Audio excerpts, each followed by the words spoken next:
Hi friends, this is Deja and Chris from the Bronx Children's Museum. Today we are going to talk about our Dream Big program. So, what does it mean to dream big? Well, dreaming big means that we can be anything we want to be. We can embrace our differences, work hard, follow our passions, and become caretakers of the world. Whoa, hold up. That's amazing. You're saying that if I work hard and follow my dreams, I can do anything? Yes, Chris, you can, because you are awesomely you. But we're cool together. Hi friends, it's Deja from the Bronx Children's Museum. I hope you're having an awesome day and you're super excited to learn some fun new things. Today we're going to be learning about Bronx luminary, Supreme Court Justice Sonia Sotomayor. We'll learn all about her life growing up in the Bronx, the challenges she faced, what she overcame, and how she dreamed big and worked hard to accomplish her goals all the way to the Supreme Court. We're going to read a book called Sonia Sotomayor, A Judge Grows in the Bronx, written by Jonah Winter and illustrated by Edel Rodriguez. Read with permission from Simon Schuster. You never know what can happen. Sometimes the most beautiful moonflower blossoms in an unexpected place. On a chain-link fence, near broken glass, next to an abandoned building, watered by someone whose name you might not even know. And sometimes, the most amazing person blossoms in just such a place as well. So it was with a little girl named Sonia. Her blossoming began with her mother's love and hard work. Oh, how Sonia's mother loved her. She worked night and day and night, as a switchboard operator, just so she could pay for Sonia's and her brother's private schools. She had never made it past the 3rd grade when she was a girl, but she sure wanted her children to. They lived in a public housing project in a part of New York called the South Bronx, a place where most people had precious little money, and Sonia's family was no different, with only their mother to support them. You see, Sonia's father had died when she was 9 years old, leaving just an empty chair and much sadness. But you can't give in to sadness when your children need to eat. This is why Sonia's mother worked and then came home and cooked pork chops. To Sonia, this was heaven. Oh, how she loved her mother. When Sonia's mother wasn't cooking or working, she was studying. She wanted to become a nurse so she could make better wages and help her children even more. While Sonia slept, sometimes her mother stayed up until midnight doing her homework. There was nothing she would not do to help Sonia or her brother. Sonia loved the world her mother gave her. Her mother and her father were from Puerto Rico, and Sonia grew up surrounded by the tastes and sounds of Puerto Rican culture. A favorite meal was Spanish rice and beans, and she loved the big family parties when merengue music filled the air. Arriba! On Saturday nights, Sonia's family and friends would get together. While the grown-ups sat in one room playing dominoes, Sonia and her cousins played loteria, a Latin American bingo game. Sonia's abuelita would shout out the numbers while the grandkids marked their cards with chickpeas. Sonia's family surrounded her like a warm blanket. And she was also surrounded by books. School books, library books, a set of encyclopedias her mother had saved all her pennies and nickels and dimes to buy. And when the schoolwork was done, there were her favorite books, the Nancy Drew mystery novels. Nancy Drew was a girl detective who was always on the go, solving crimes. She was unstoppable. That's who Sonia wanted to be. But then something happened that made her change her mind. When she was only 8, her doctor sat her down and told her some bad news. She had a disease called diabetes. If you have diabetes, you have to take several shots of medicine a day for the rest of your life. So maybe she wouldn't be Nancy Drew, but that didn't mean she couldn't be unstoppable. Her favorite TV show was Perry Mason, about a courtroom lawyer. One episode ended with the image of a judge, the most powerful person in the courtroom. a light bulb went on above Sonia's head, and she knew she would become a judge. Becoming a judge, though, that's not easy. Sonia knew she'd have to get really good grades to become a judge. So while the other kids may have been goofing off, Sonia was studying at her mother's kitchen table year after year after year. It paid off. By the time she graduated high school, she had won an award for being the very best student in her whole school. What an honor.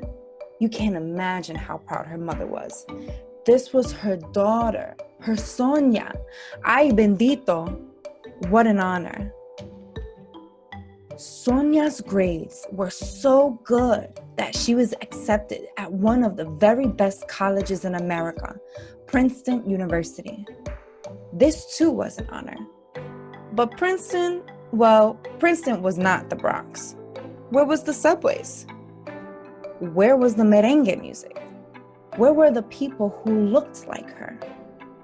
For the first time in her life, Sonia felt scared and shy and very out of place, almost like she was on a different planet. During her first week, she heard a cricket in her dorm room, and it scared her. What was this strange insect? As it turns out, it wasn't in her room, but on a tree outside her window. Growing up in the projects, Sonia never had a tree outside her window. And growing up in the projects, Sonia never had the sorts of luxuries her classmates took for granted. Most of the Princeton kids had grown up taking tennis lessons and vacationing in Europe. They went skiing over Christmas break. Many of their parents and grandparents had gone to Princeton too. Suddenly, Sonia was aware of being poor, of being Latina, of feeling inferior. Where was the warm, comfy blanket of her family? Oh, how she missed them. In similar shoes, some people may have gone back home, but Sonia was like a flowering vine that would not stop growing. She would not just survive this strange new world, she would thrive. She would spend her first summer break reading all the books she'd never had time to read before, to make herself smarter. She would become the head of a club for the handful of Latino students at Princeton. She would push herself to her limits, studying day and night and day, at the library, and graduate with the highest honors of any student in her class. Success comes to those who make the most out of the chances they are offered in life. Sonia did become a judge, and a good judge too. She was known for working very hard and always being very prepared for every child. She was also known for having no patience for lawyers who weren't prepared. You better not mess with Judge Sonia. Yet she was known for much more than this. Unlike many judges, she had grown up in poverty. She had grown up as a New Yorican, a child of Puerto Rican parents.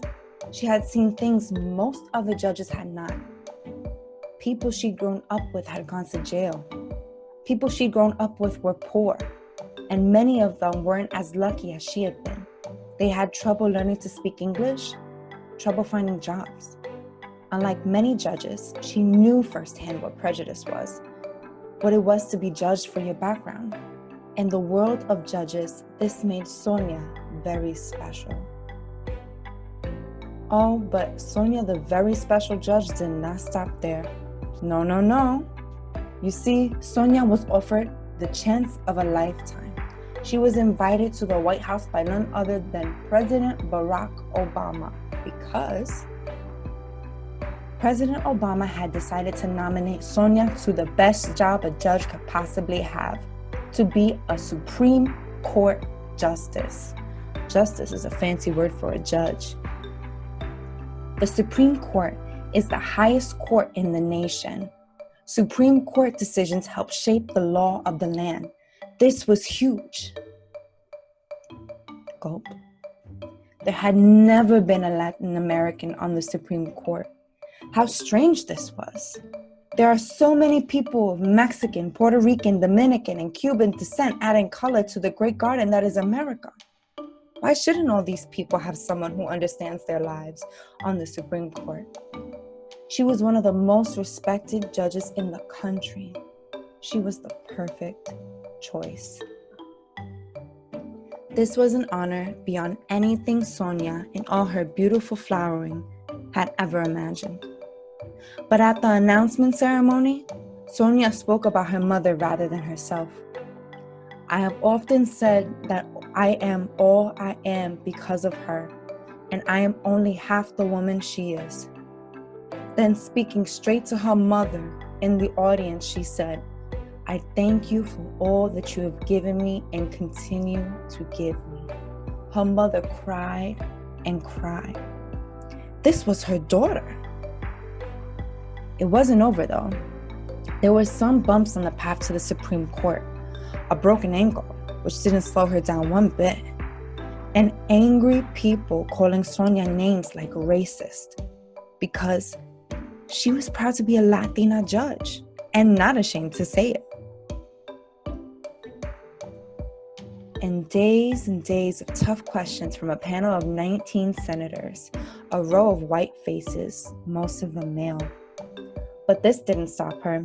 Nothing could stop Sonia, the dynamo from the Bronx, from making history as the nation's first Latin American Supreme Court justice.